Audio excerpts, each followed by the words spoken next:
tightrope maintaining your work-life balance as a female leader. Now, if sounds like a topic that you need to get on, if this sounds like you, right, you may be constantly juggling multiple projects and multiple items, which can be quite normal in your position, except you're finding yourself juggling too many different types of responsibilities or even conflicting responsibilities, wearing multiple hats in terms of the amount of roles that you are to different people. So consider you may be a partner, a mother, a daughter, you're a leader in your organization, but you're also an employee. Maybe you have your own business, so you have that extra responsibilities for running your own business and having all those responsibilities. Maybe it is that you are wearing the hat of the being a founder of a new company or wanting to develop a new technology, and you've got this fantastic idea and solution, but you're wearing all these different multiple hats that you meet. That may mean you're reaching out to different investors. You've got shareholders you're trying to keep pleased and happy. So you're wearing multiple hats, sacrificing all of your a lot of your personal time as well as your well-being for your professional commitments. Now, if that couple of those things sound like you, then this is going to be a really great, just a quick conversation today. I'm going to share with you one of the ways that clients that I've worked with, and I'll also share an example, but I'll share one of the most common things that come up, especially in the very beginning of a coaching relationship that I have with each of my clients through the sessions, that carries through and really builds further down the line. So just giving a little bit of a niggle there, but not quite all the details yet. So you want to stick around for the rest of the training. And before I get into that, always let me know if you are looking for some extra support. And this is not just for if things are going wrong. I know I've had a lot of really great conversations on the platform here the last couple of weeks, and I've had some amazing women leaders are like, no, thanks, I'm all good, which is perfect. I'm happy that that's all good. But I also want to just highlight a little bit of the fact that coaching isn't just for if you are really struggling or facing a problem of whether it's stuck in your career or whether it's your work-life balance or integration does not exist and you'd like to get to do something else. You might want to, you're working on your next promotion, etc. But this is also, I've had multiple clients that are actually really loving the transformation that is possible within the coaching environment that I provide, because it provides them with a sparring partner, a strategic partner that can open up their eyes to their blind spots, actually takes their personal development to the next level. So again, it is not just for if you are stuck somewhere, but coaching can also be really impactful with the right partner in terms of your own personal development and actually accelerating your career even faster. So if that sounds of interest to you, then just DM me Leader and we will start a conversation on that. Okay, so getting back into today's topic, navigating that tightrope, right? Wanting to maintain work-life balance. And this is often such a big topic, especially among women, because it feels like the first moment you say, well, no, I can't do that because I have a family responsibility, you can almost see the eyes rolling because, well, there you go. There we have that immediate response of women will place their families over their work commitments. And this is really prevalent. I happened to speak to someone at a networking event this week. And as I was explaining, what I do and how I help women, the first comment that came up was like, well, there are some obstacles that women aren't able to ever overcome. And I was really curious about this because I think, I haven't really come across them just yet, but I would love to hear what his insight was. And it was a gentleman, an older gentleman in this case. And he just stated, well, if the kids are sick, then they automatically have to take off and take care of the children because that is their responsibility. And you just can't overcome that as a woman. Now, that with that type of a bias that is really built in and baked through society and all expectations, and we can be saying it very equivocally in the sense of like, yeah, well, there's two of us raising children, so one of us has to take our turns and the other one does the next time. It still is very much of this background of that we work against, that kind of is really hidden in the background of expectations that organizations and individuals who are leading those organizations have. So we want to look at how do we work around those expectations and limitations, because we shouldn't be moving and avoiding trying to find the right work-life balance and structure for you. Now, I will caveat this by saying it is never the same for everybody, because one of the ideas that I get, and I usually call it more integration within the Leadership Edge program for a very good reason. Because when we talk about balance, or I'm going to talk about how your unconscious mind works with that word, balance all of a sudden mean it has to be equal. It has to be 50-50. Now, that's not possible. Well, it could be possible. Depends on the role you're in and the position you want to achieve. However, for most of the high achieving women and the power women that I work with, 50-50 isn't anywhere near what they personally desire, what professionally is acceptable. So what are you looking for? When you're looking at integration, you are going to find that there are certain periods of time, maybe that that your work takes a little bit more, and there's other parts of time where your personal life might take a little more. So it's sort of an integration woven in together. And when you start to look at that from an integration perspective, then there's it opens up a lot of opportunities for different choices and different ways of doing it. So if you are finding yourself, again, juggling lots of responsibilities, wearing multiple hats, sacrificing personal time and well-being, then I want you to look at how you've already started to fix the problem. Because the biggest mistake I find, or one of the biggest and most common mistakes that happens, is because we want to actually have that great work-life balance. What ends up happening is you actually work longer and you're pushing harder, you're working longer hours and taking on more tasks, because either you believe, well, in my next role I can slow down a little bit and I can take more time, or it's, if I can get all of this done right now, then I can take more time off my holiday, or I'm going to be able to relax on the weekends. What ends up happening is you often end up neglecting your own mental and physical health. You're putting off taking any types of self-care, your personal pursuits, because later is a really great moment in time where you have the time to do that, except it never shows up that later. Later always gets pushed off further into the horizon. So what actually happens, all these things you're trying to do in order to create more balance for yourself, is actually leading to even a bigger problem, leading to more stress and anxiety and burnout. Now, if you've anything like the women leaders I've worked so far with, you might try a couple of different solutions. Now, and some of them I advocate with the proper foundation. All right. So I'm putting that caveat in there for this today.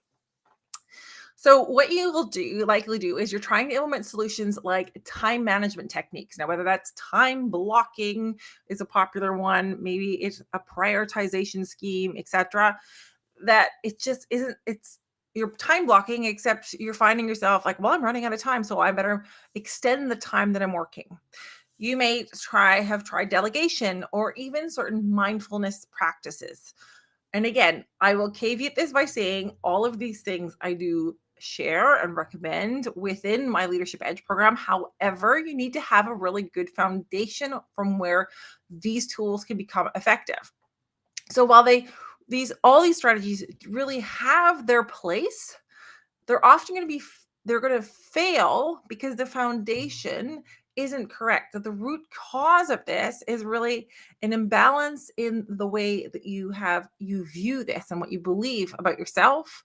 So likely you're facing a mindset of scarcity, thinking, well, this might be my only and ever chance at having this type of position, or could also be in the direction of, you know what, if I switch to a different corporation, I'm never going to have this opportunity. So there's your scarcity. You might have a fear of failure. of, well, if I don't work this hard, or if I slow down even a little bit, that means the project or the result that I'm working towards won't be possible. I'll Someone will find out that I failed, etc. Or you maybe have fear of judgment, right? What would other people think of me if I go home at 5 o'clock today? Worked with a number of executives on that, just on that single question. What will happen? What will others think of me if I were to go home regularly at 5 o'clock? Because all of a sudden, other people will look at me like, well, they're just not that dedicated to work. They're not that ambitious.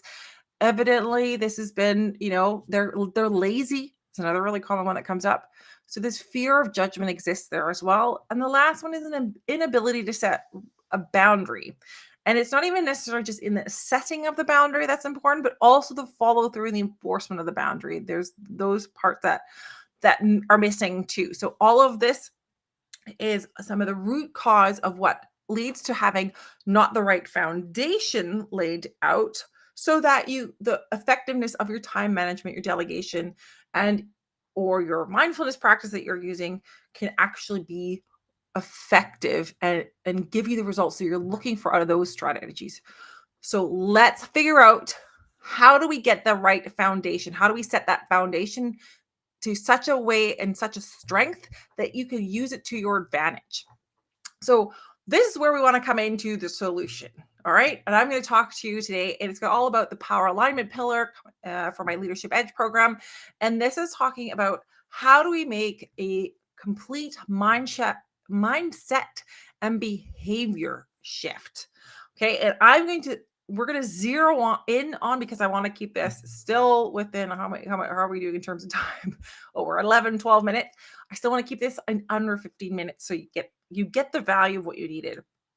But we're going to laser focus in on one of the elements. So only one of the elements that I incorporate within the power alignment pillar, and this is called your values, your core values.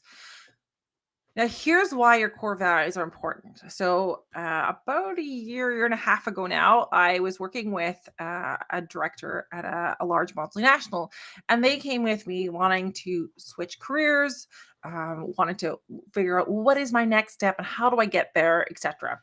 Perfectly normal question, and one that a lot of women grapple with. Now, one of the first couple things that we do within the Leadership Edge program is really work through, and one of those exercises is looking at your core values. Now, the core values are really those things that are very important to you. What do you decide? It's almost like you created your filtering system. Except what most times happens is that we're not even aware of that filtering system. So what do I mean by this? So, for example, again, this also comes up really regularly in coaching conversations. We'll have a conversation with a client, and they'll be like, "Oh, you know what? This person is just really annoying. They want to they want to take on more responsibilities, or they are really ambitious. They want to grow their career, and yet they don't want to do this type of work because they think it's beneath them."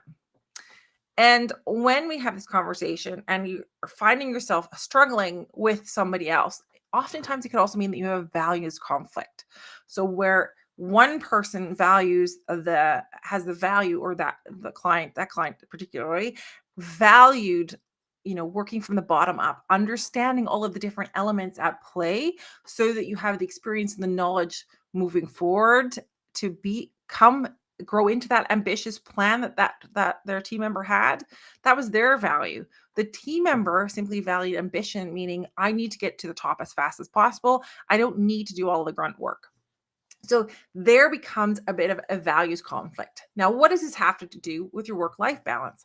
Again, the same thing. If you're finding yourself really struggling with, how do I balance my work and my private life, then the question also becomes, what do you value?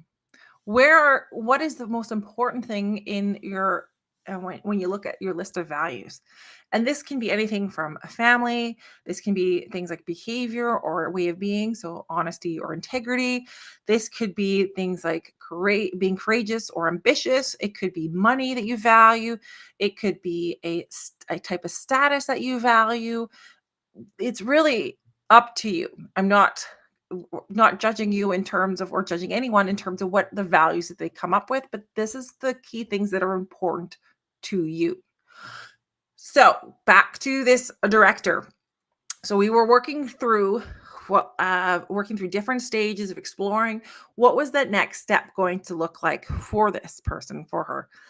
What worked out at the end, because they were in a position, they were really not struggling, they were flourishing, and they were doing really well in the job that they were at, but they felt stuck because it wasn't a job that necessarily lit them up. It wasn't a job that excited them.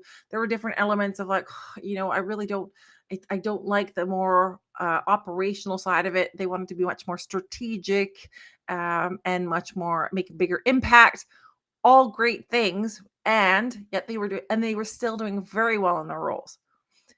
As we worked through the different stages, what came out of just simply getting those values very crystal clear was that it wasn't necessarily a different position that was needed. It was a shift in how they looked at their current position, and and how it matched to their values. So for this person, it was, well, this is a really great role, and this role matches to where I am in the phase of life that I'm right now. So it gives me I can operate in this role in a really great way. Very capable. I feel very confident. I'm able to grab the professional challenges that I'm looking for. And because I've got this basis already built out, it also allows me the opportunity to spend more time, balance it out more with the time that I want to spend with my family, because at that point in time they had a young, they still do have a young family. So those values at that moment in time were very integral to how that they could filter their current situation and then make decisions. So if we're looking for, again, getting right back at the top, like how to maintain your work life balance, let's start by looking at what is important to you. What things are at your core values? Now, this, as a side step, this should not be more than, like, at the very most 10, and make sure to rank them from 1 to 10. Okay. And because then it starts to give you the ability to filter as well as prioritize. And you can start asking yourself, well, does this match does this action or this choice match the values that I want to live by or that are important to me, or not? All right.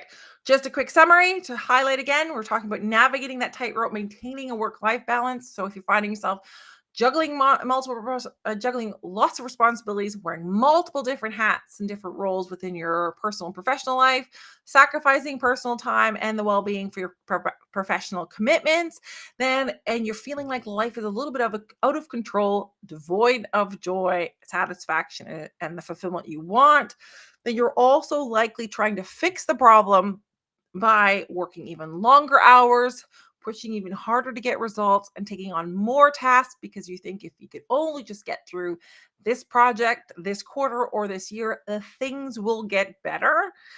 And you may have been trying time management techniques, delegation, or mindfulness practices, which on their own may be not effective because you don't have the right foundations in place, that foundation is ensuring that you have a very solid and powerful leadership mindset, of which we took the sliver of talking specifically about values, and how that if you are very aware and you're clear on what your core values are, then you are able to create that filtering system in order to make really clear and aligned decisions with regards to your work, your personal life, and how you show up and what you choose to focus your attention on.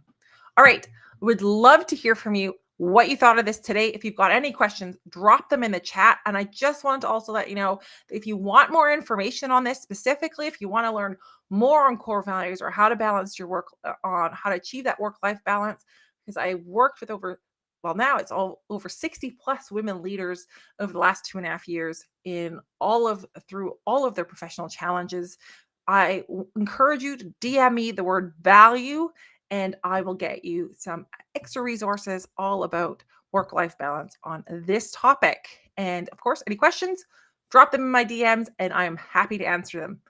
I wish you a very great weekend and we'll talk to you